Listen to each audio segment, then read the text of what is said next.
Hello friends, welcome back to my channel twinning journey. আমাদের 12 মাসে 13 পার্বণ, আর সেই 13 পার্বণের একটা হলো গণেশ চতুর্থী। আমাদের অ্যাপার্টমেন্টের কাছাকাছি হিন্দু টেম্পল অফ আটলান্টা, আর এখানে এক সপ্তাহব্যাপী গণেশ পুজোর আয়োজন করা হয়েছে। এখানে জেনারেলি সব পুজোগুলোই স্যাটারডে সানডে দেখেই করা হয়। আগের স্যাটারডে সানডে থেকে এখানে গণেশ পুজো হচ্ছে। আগের সানডেতে বাচ্চাদের গণেশ বানানোর জন্য ক্লে দেওয়া হচ্ছিল, সেই সাথে বিভিন্ন রকম ডেকোরেটিভ আইটেম। তবে আগের উইকে আমাদের অন্য একটা এঙ্গেজমেন্ট ছিল দেখে এখানে আসতে পারিনি। আজকে গণেশ বিসর্জনের মাধ্যমে গণেশ পুজো শেষ হবে। আর আজকে একটা বিশেষ চমক রয়েছে। গণেশ বিসর্জনের আগে গণেশকে নিয়ে একটা র্যালি মতো করা হবে, শোভাযাত্রা। সেই সাথে হেলিকপ্টার থেকে ফ্লাওয়ার শাওয়ারিংয়েরও ব্যবস্থা রয়েছে। তো এইটার জন্য আজকে আমাদের এখানে আসা। এখানে বাইরে বেশ সুন্দর করে চারিদিকটা ঘিরে গণেশ পুজো হচ্ছে। তো সেখানে আমরা প্রণাম করে চলে এসেছি এই ভেতরটায় মন্দির দর্শন করতে। মন্দিরে যে সমস্ত বিগ্রহ আছে সেখানে একবার মাথা ঠেকিয়ে তারপরে আমরা মূল যে প্রোগ্রামটা হচ্ছে সেখানে ফিরে যাব। এখন প্রায় 4টে বেজে পেরিয়ে গেছে। আমরা দুপুরবেলা খাওয়া দাওয়া সেরে তারপরে এখানে এসেছি। গণেশ বিসর্জন হবে 5টার পরে। ততক্ষণ আমরা এখানে মন্দিরটা ভালো করে আশেপাশটা ঘুরে নেব। আর তারপরে যেখানে গণেশ পুজো হচ্ছে বাইরেটাই, সেখানে সুন্দর করে প্যান্ডেল ট্যান্ডেল করা হয়েছে, আর বাচ্চাদের বিভিন্ন রকম প্রোগ্রামও হচ্ছে, ছোট ছোট বাচ্চাদের নাচ গান, সেই সাথে বিভিন্ন অ্যাক্টিভিটিও হচ্ছে। এখানে একটা গোপালকে দোলনায় ঝুলানো হচ্ছে। তো বাবুই পাখি দেখে খুব মজা পেয়েছে, ওরা একটুখানি গোপালকে ঝুলিয়ে নিল।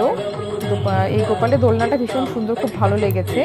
আরও অনেক ঠাকুর রয়েছে, আর মন্দিরটা পুরোই সাউথ ইন্ডিয়ান স্টাইলে তৈরি। ভেতরে সাউথ ইন্ডিয়ান মিউজিকগুলোও বাজছে। সব মিলিয়ে বেশ ভালো লেগেছে। আমরা ভেতরটা ঘুরে এখন যেখানে গণেশ পুজো হচ্ছে সেখানে চলে এসেছি। এখানে বাচ্চাদের একটা ডান্স পারফরমেন্স হচ্ছে, আর পাখির খুব ভালো লেগেছে। তো একদম ফ্রন্ট সিটে গিয়ে বসেছে, আমি অনেকটাই পেছনে ছিলাম। তো ভিডিওটা খুব একটা ভালো করতে পারিনি, অনেকটা দূর থেকে। এখানে কিছুক্ষণ বসে আশেপাশে বেশ অনেকগুলো স্টলও রয়েছে, সেগুলো একটুখানি ঘুরে নেব। আর কি কি জিনিস পাওয়া যাচ্ছে সেগুলো দেখে নেব। এখানে বাচ্চাদের জন্য ছোট ছোট বেশ কতগুলো অ্যাক্টিভিটি হচ্ছে। তো আমি সব কিছু ছোটো ছোটো কয়েকটা ক্লিপ তুলে ধরার চেষ্টা করছি। সবাই সাথে থেকে পুরো ভিডিওটি দেখতে থাকুন। এখানে বেশ কয়েকটা দোকান বসেছে, তার মধ্যে একটা স্টলে পাঞ্জাবি বিক্রি হচ্ছে। তো দেখে চোখটা বেশ আটকে গেল। পাঞ্জাবিগুলো মোটামুটি ভালো দেখতে লাগছে, সেই সাথে দামটাও একদম কম, মাত্র $5 করে। বাচ্চাদের বড়দের সবারই পাওয়া যাচ্ছে। তো আমি বাবুই পাখির বাবা আর বাবুই পাখির জন্য একটা করে পাঞ্জাবি এখান থেকে নিয়েছি। এখানে সবাই দেখছি পাঞ্জাবিগুলো পরে ঘুরছে, তো বেশ ভালোই লাগছে দেখতে, সেই জন্যই আর কি নিয়ে নেওয়া। এখানে অনেকগুলো ঘোড়াকে বেশ ভালো করে পরিষ্কার পরিচ্ছন্ন করা হচ্ছে। বাবুই পাখি দূর থেকে দেখবে বলে ওদেরকে নিয়ে আসা। শোভাযাত্রার সময় বোধহয় ঘোড়াগুলোকে সামনে রাখা হবে। এখানে এখন লাড্ডু অকশন শুরু হয়েছে। নিলামে উঠেছে 3টে বড় বড় সাইজের, একজন লোক মাথায় নিয়ে রয়েছে। আমি কতটা বোঝাতে পারছি জানি না। এই যে ভদ্রলোক স্টেজে দাঁড়িয়ে আছেন এক পাশে, তার মাথায় একটা বড় গামলা, তার মধ্যে রয়েছে লাড্ডু। এরকম 3টে লাড্ডুকে অকশানে তোলা হয়েছে। তো অলরেডি একটা লাড্ডু বিক্রি হয়ে গেছে $5166। প্রচুর বেশি দাম এটা। আমি জানি না এই লাড্ডু অকশনটা কেন হয়, হয়তো বা কোনো কারণ রয়েছে। তো কথায় কথায় 5টা বেজে পেরিয়ে গেছে। এখন গণেশজিকে তোলা হয়েছে গাড়িতে। গণেশজিকে গাড়িতে তোলা হয়েছে, আস্তে আস্তে শোভাযাত্রা বেরোবে।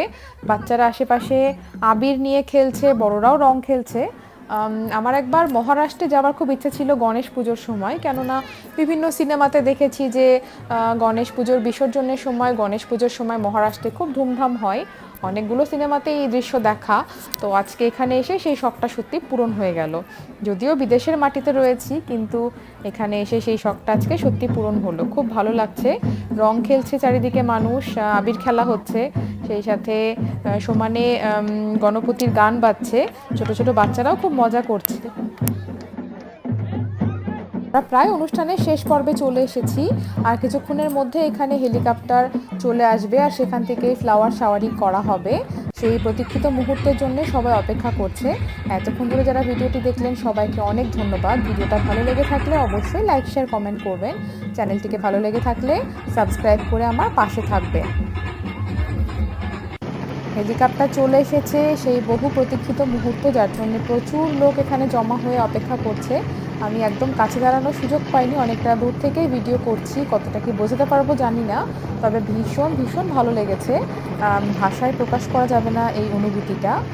আর এখানে একটা সুইমিং পুল রয়েছে, সেখানে আজকে এখানে ফ্লাওয়ার শাওয়ারিংয়ের পরে সেখানে র্যালি করে গণেশজিকে নিয়ে যাওয়া হবে, আর সেখানেই গণেশ বিসর্জন দেওয়া হবে, আর তার মধ্যে দিয়ে গণেশ পুজো শেষ হবে। সবাই ভালো থাকবেন, সুস্থ থাকবেন। এখন আমি আর বেশি কথা বলছি না, আপনারা এই সুন্দর দৃশ্য উপভোগ করতে থাকুন।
আমরা এখন এখান থেকে বেরিয়ে যাচ্ছি। মন্দির থেকে বেরোতেই সামনে দেখলাম একটা চার্চ, পাশাপাশি দুই ধর্মের সহাবস্থান।